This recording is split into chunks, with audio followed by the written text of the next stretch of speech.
One day, a powerful king and his beautiful wife were sitting in the gardens of their capital city, talking earnestly about the future life of their little son, who was sleeping by their side in his beautiful golden cradle. They had been married for many years without children, so when this baby came, they thought themselves the happiest couple in the whole world. He was a fine, sturdy little boy who loved to kick and to strike out with his fists. But even if he had been weak and small, they still would have thought him the most wondrous creature upon earth, and so absorbed were they in making plans for him that they never noticed a huge dark shadow creeping up, till a horrible head with gleaming teeth stretched over them, and in an instant their beloved baby was snatched away. For a while the king and queen remained where they were, speechless with horror. Then the king rose slowly, and holding out his hand to his wife, led her weeping into the palace, and for many days their subjects saw no more of them. Meanwhile, the dragon soared high into the air, holding the cradle between his teeth, and the baby still slept on. He flew so fast that he soon crossed the borders of another kingdom, and again he beheld the king and queen of the country seated in the garden with a little girl lying in a wonderful cradle of white satin and lace. Swooping down from behind, as he had done before, he was just about to seize the cradle when the king jumped up and dealt him such a blow with his golden staff that the dragon not only started back, but in his pain let fall the boy, as he spread his wings and soared into the air away from all danger. "That was a narrow escape," said the king, turning to his wife, who sat pale with fright and clasping her baby tightly in her arms. "Frightful," murmured the queen. "But look, what is that glittering object that is lying out there?" The king walked in the direction of her finger, and to his astonishment beheld another cradle and another baby. "Ah, the monster must have stolen this as he sought to steal Geirlaug," cried he, and stooping lower, he read some words that were written on the fine linen that was wound around the boy. "This is Grethari, son of Grethari the king." Unfortunately, it happened that the two neighboring monarchs had had a serious quarrel, and for some years had ceased holding communication with each other. So, instead of sending a messenger at once to Grethari to tell him the safety of his son, the king contented himself with adopting the baby, which was brought up with Geirlaug the princess. For a while things went well with the children, who were as happy as the day was long. But at last there came a time when the queen could no more run races or play hide-and-seek with them in the garden as she was so fond of doing, but lay and watched them from a pile of soft cushions. By and by she gave up doing even that, and the people in the palace spoke with low voices, and even Geirlaug and Grethari trod gently and moved quietly when they drew near her room. At length, one morning, they were sent for by the king himself, who, his eyes red with weeping, told them that the queen was dead. Great was the sorrow of the two children, for they had loved the queen very dearly, and life seemed dull without her. But the lady-in-waiting, who took care of them in the tower which had been built for them while they were still babies, was kind and good, and when the king was busy or away in other parts of his kingdom, she made them quite happy, and saw that they were taught everything that a prince and princess ought to know. Thus 2 or 3 years passed, when one day, as the children were anxiously awaiting their father's return from a distant city, there rode post-haste into the courtyard of the palace a herald whom the king had sent before him to say that he was bringing back a new wife. Now in itself there was nothing very strange or dreadful in the fact that the king should marry again, but, as the old lady-in-waiting soon guessed, the queen, in spite of her beauty, was a witch, and it was easy to see that she was jealous of everyone who might gain power over her husband. It boded ill for Geirlaug and Geoffrey. The faithful woman could not sleep for thinking about her charges, and her soul sank when, a few months after the marriage, war broke out with the country across the seas, and the king rode away at the head of his troops. Then there happened what she had so long expected. One night when, unlike her usual habit, she was sleeping soundly, afterwards she felt sure that a drug had been put into her food, the witch came to the tower. Exactly what she did there no one knew, but when the sun rose, the beds of Geoffrey and Geirlaug were empty. At dawn the queen summoned some of her guards, and told them that she had been warned in a dream that some evil fate would befall her through a wild beast, and bade them go out and kill every animal within 2 miles of the palace. But the only beasts they found were 2 black foals of wondrous beauty, fitted for the king's riding. It seemed a pity to kill them, for what harm could 2 little foals do anyone? So they let them run away, frisking over the plain, and returned to the palace. "Did you see nothing? Really nothing?" asked the queen, when they again appeared before her. "Nothing, your majesty," they replied. But the queen did not believe them, and when they were gone, she gave orders to her steward that at supper the guards should be well plied with strong drink, so that their tongues should be loosened, and further, that he was to give heed to their babbles and report to her whatever they may let fall. "Your majesty's commands have been obeyed," said the steward, when late in the evening he begged admittance to the royal apartments. "But, after all, the men have told you the truth. I listened to their talk from beginning to end, and nothing did they see save 2 black foals." He might have added more, but the look in the queen's blazing eyes terrified him, and he bowed hastily. He backed quickly out of her presence. In a week's time the king came home, and right glad were all the courtiers to see him. "Now perhaps she will find someone else to scream at," whispered they amongst themselves. She was the queen, who had vented her rage on her attendants during these days, though what had happened to make her so angry nobody knew. But whatever might be the meaning of it, things would be sure to improve with the king to rule in the palace instead of his wife. Unfortunately, their joy only lasted a short while, for the very first night after the king's arrival, the queen related the evil dream she had dreamt in his absence, and begged him to go out the next morning and kill every living creature he saw within 2 miles of the city. The king, who always believed everything the queen said, promised to do as she wished. But before he had ridden through the lovely gardens that surrounded the palace, he was attracted by the singing of 2 little bluebirds perched on a scarlet-berried holly, which made him think of everything beautiful that he had ever heard of or imagined. Hour after hour passed by, and still the birds sang, and still the king listened. Though, of course, he never guessed that it was Geirlaug and Geoffrey whose notes filled him with enchantment. At length darkness fell, the birds' voices were hushed, and the king awoke with a start to find for that day his promise to the queen could not be kept. "Well, did you see anything?" she asked eagerly when the king entered her apartments.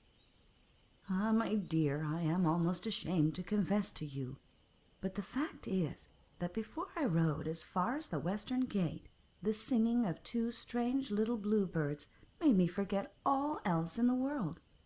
And you will hardly believe it, but not until it grew dark did I remember where I was and what I should have been doing.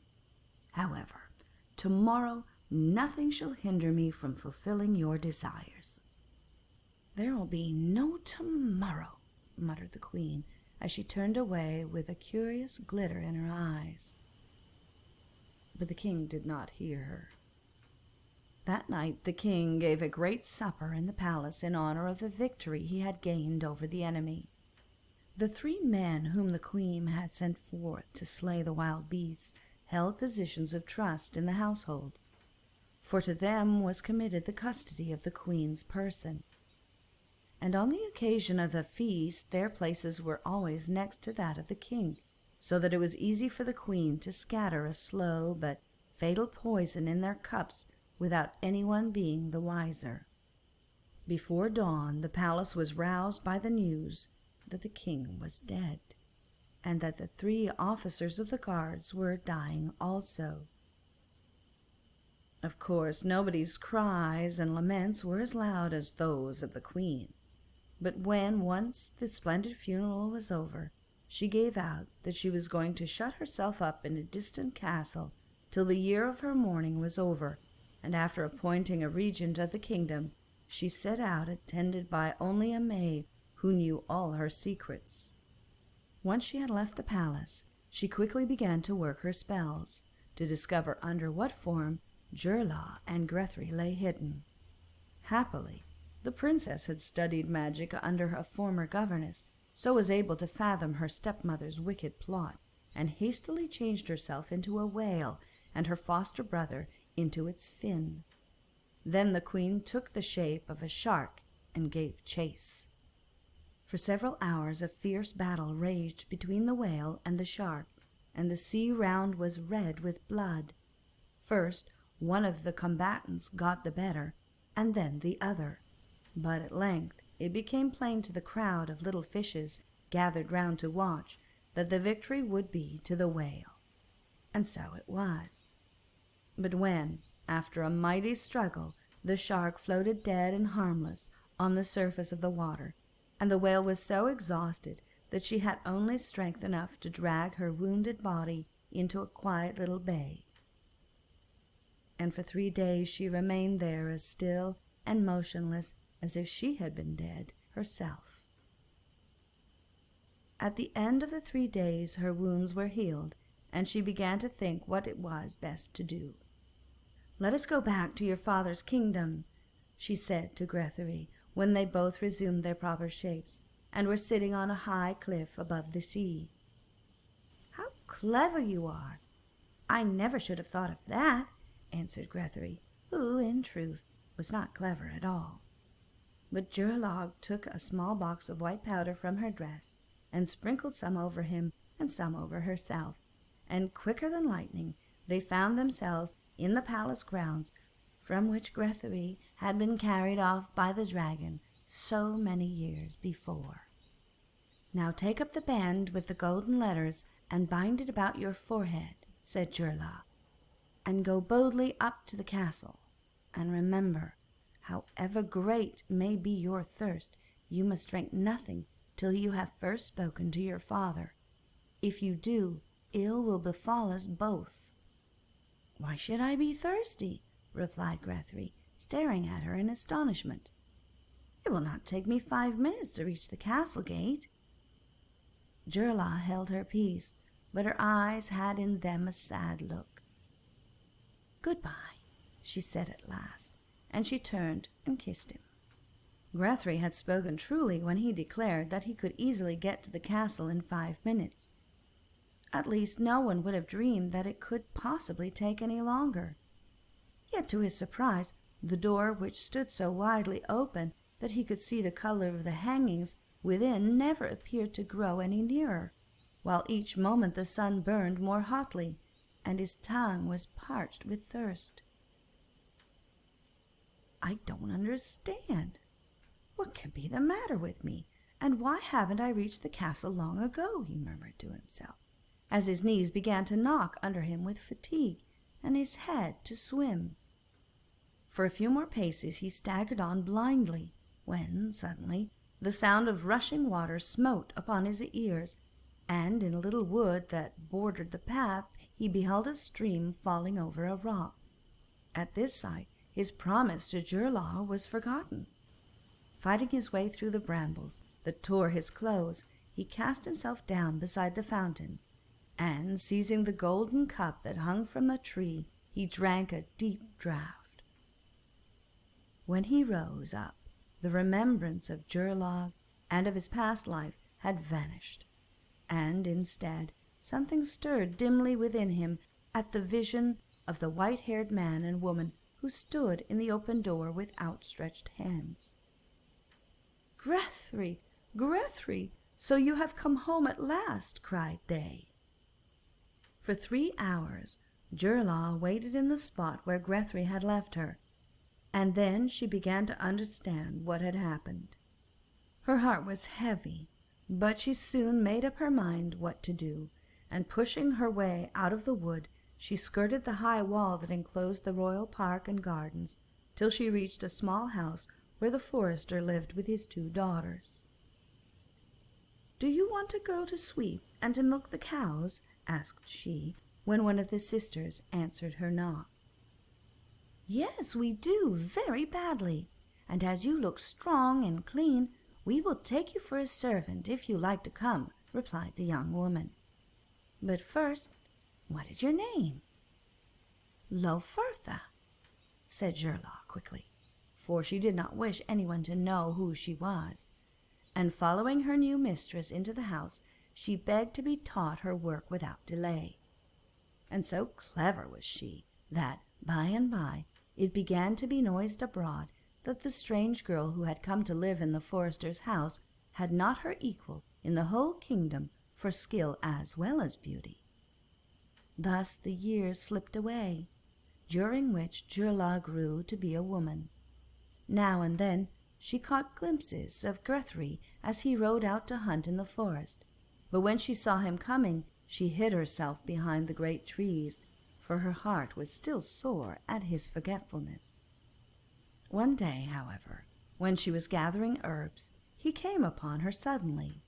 Before she had time to escape, though, as she had stained her face and hands brown, had covered her beautiful hair with a scarlet cap, he did not guess her to be his foster sister.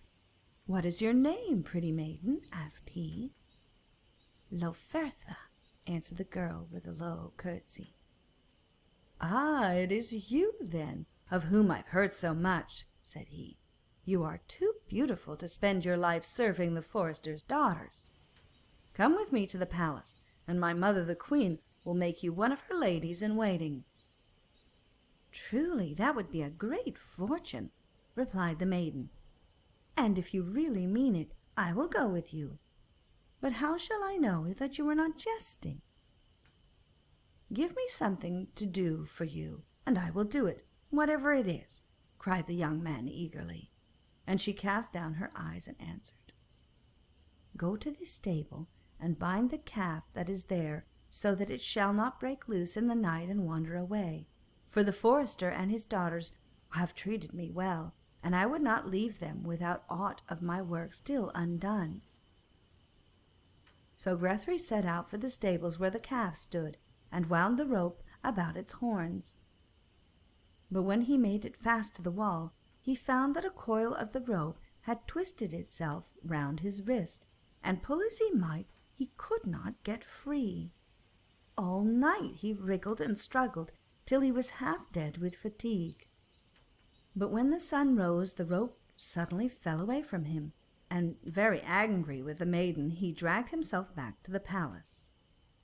"She is a witch," he muttered crossly to himself, "and I will have no more to do with her."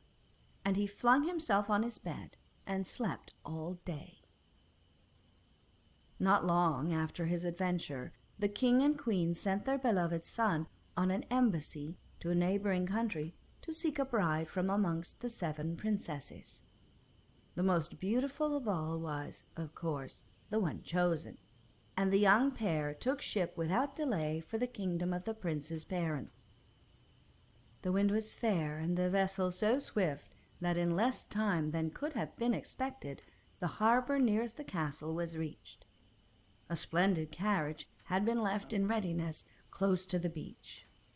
But no horses were to be found, for everyone had been carried off to take part in a great review which the king was to hold that day in honor of his son's marriage. "I can't stay here all day," said the princess crossly. when Grethari told her of the plight they were in. "I am perfectly worn out as it is, and you will have to find something to draw the carriage, if it is only a donkey. If you don't, I will sail back straight to my father." Poor Grethari was much troubled by the words of the princess. Not that he felt so much in love with her. During the voyage she had shown him several times how vain and bad-tempered she was. But as a prince and a bridegroom, he could not, of course, bear to think that any slight had been put upon her. So he hastily bade his attendants to go in search of some animal and to bring it once to the palace at which they were waiting. During the long pause, the princess sat in the beautiful golden coach, her blue velvet mantle powdered with silver beads drawn closely around her, so that not even the tip of her nose could be seen. At length a girl appeared, driving a young ox in front of her, followed by one of the prince's messengers, who was talking eagerly. "Will you lend me your ox, fair maiden?" asked Grethari, jumping up and going to meet them. "You shall fix your own price, and it shall be paid ungrudgingly, for never before was king's son in such a plight." "My price is seats for me and my 2 friends behind you and your bride at the wedding feast," answered she, and to this Grethari joyfully consented. 6 horses would not have drawn the coach at the speed of this one ox. Trees and fields flew by so fast that the bride became quite giddy and expected, besides, that they would be upset every moment. But in spite of her fears, nothing happened, and they drew up in safety at the door of the palace, to the great surprise of the king and queen. The marriage preparations were hurried on, and by the end of the week everything was ready. It was perhaps fortunate that the princess was too busy with her clothes and her jewels during this period to pay much heed to Grethari, so that by the time the wedding day came round he had almost forgotten how cross and rude she had been on the journey. The oldest men and women in the town agreed that nothing so splendid had ever been as the bridal procession to the great hall, where the banquet was to be held, before the ceremony was celebrated in the palace. The princess was in high good humor, feeling that all eyes were upon her, and bowed and smiled right and left. Taking the prince's hand, she sailed proudly down the room, where the guests were already assembled, to her place at the head of the table by the side of the bridegroom. As she did so, 3 strange ladies, in shining dresses of blue, green, and red, glided in and seated themselves on the vacant bench immediately behind the young couple. The red lady was Geirlaug, who had brought with her the forester's daughters, and in one hand she held a wand of birch bark, and in the other a closed basket. Silently they sat as the feast proceeded. Hardly anyone noticed their presence, or, if they did, supposed them to be attendants of their future queen. Suddenly, when the merriment was at its height, Geirlaug opened the basket, and out flew a cock and a hen. To the astonishment of everyone, the birds circled around in front of the royal pair, the cock plucking the feathers out of the tail of the hen, who tried in vain to escape from him. "Will you treat me as badly as Grethari treated Geirlaug?" cried the hen at last. And Grethari heard, and started up wildly. In an instant all the past rushed back to him. The princess by his side was forgotten, and he only saw the face of the child with whom he had played long years ago. "Where is Geirlaug?" he exclaimed, looking round the hall, and his eyes fell upon the strange lady. With a smile, she held out a ring which he had given her on her 12th birthday, when they were still children, without a thought of the future. "You and none other shall be my wife," he said, taking her hand and leading her to the middle of the company. It is not easy to describe the scene that followed. Of course, nobody understood what had occurred, and the king and queen imagined that their son had suddenly gone mad. As for the princess, her rage and fury were beyond belief.